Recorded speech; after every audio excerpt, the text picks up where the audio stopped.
Racha no STF.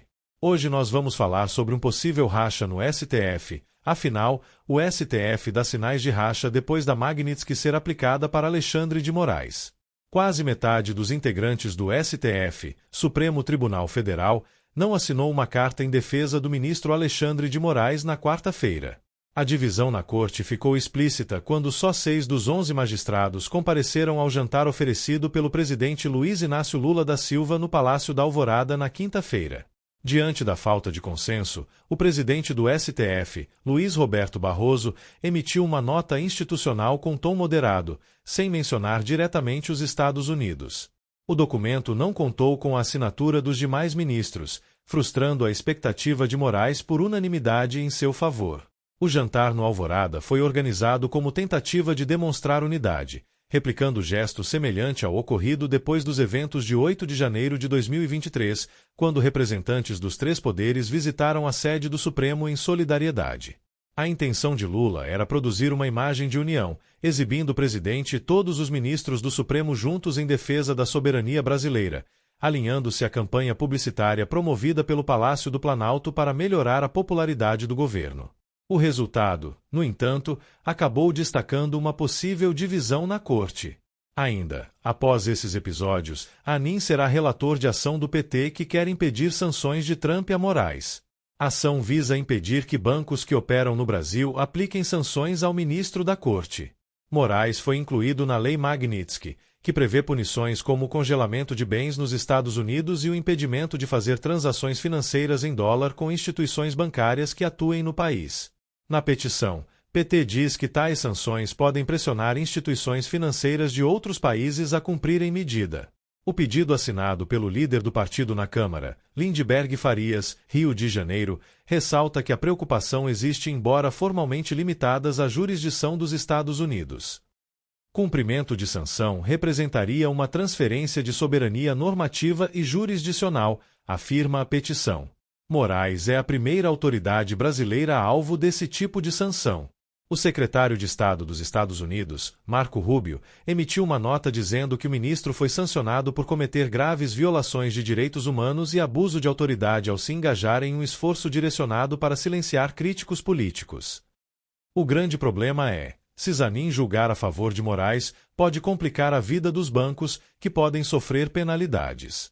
Se julgar contra Moraes, pode favorecer os bancos.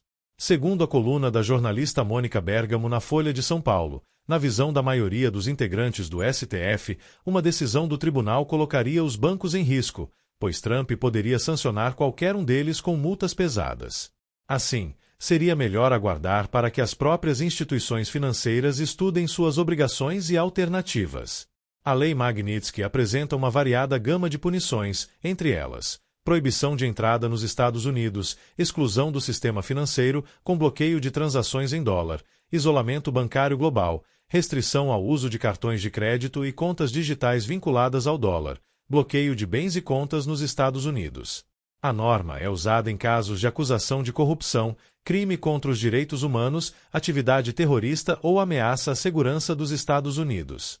A justificativa oficial do governo Trump para a aplicação da norma contra Alexandre foi o uso de sua posição de ministro para supostamente autorizar detenções arbitrárias, suprimir a liberdade de expressão e violar direitos humanos, inclusive contra o ex-presidente Jair Bolsonaro, PL.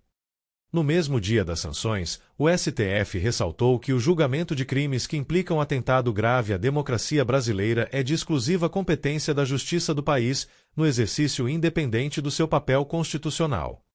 A Corte também citou indícios graves apontados pela Procuradoria-Geral da República na denúncia contra Bolsonaro e diversos outros réus pela prática de uma série de crimes, entre eles o de golpe de Estado. As sanções previstas na Lei Magnitsky variam em níveis de gravidade e têm como objetivo principal afetar o aspecto financeiro de quem é incluído nela. O texto da lei apresenta uma ampla variedade de punições, mas isso não significa que todas elas são aplicadas contra quem é alcançado pela norma, como explicou a conjuro o professor Gilberto Bercovici, titular de Direito Econômico e Economia Política da Faculdade de Direito da Universidade de São Paulo. A medida é tratada como uma pena de morte financeira, mas não é possível ter certeza de que as movimentações bancárias de Alexandre no Brasil, em reais, serão afetadas. O primeiro dano ao ministro deverá ser a perda de cartões de crédito com bandeira dos Estados Unidos, como Visa e Mastercard. Como essas empresas são sediadas naquele país, sem qualquer ingerência das leis ou do sistema bancário brasileiro, não há impedimento para que façam o bloqueio de forma unilateral. Outras medidas, como impedir o ministro de fazer transações bancárias no Brasil, são incertas. Caso alguma conta bancária do magistrado seja fechada, isso pode ser contestado e derrubado na justiça a pedido dele próprio. Uma possível punição aos bancos brasileiros que não se curvarem à exigência é sua exclusão do SWIFT, o sistema de pagamentos mais abrangente do mundo, com mais de 11 mil instituições financeiras em cerca de 200 países e territórios. Para especialistas, porém, a possibilidade de um banco brasileiro ser excluído do SWIFT é remota, já que o sistema não é americano, foi criado por bancos de todo o mundo e tem sede na Bélgica. As fontes dessas informações são do site Poder 360, UOL, Folha de São Paulo e Conjur.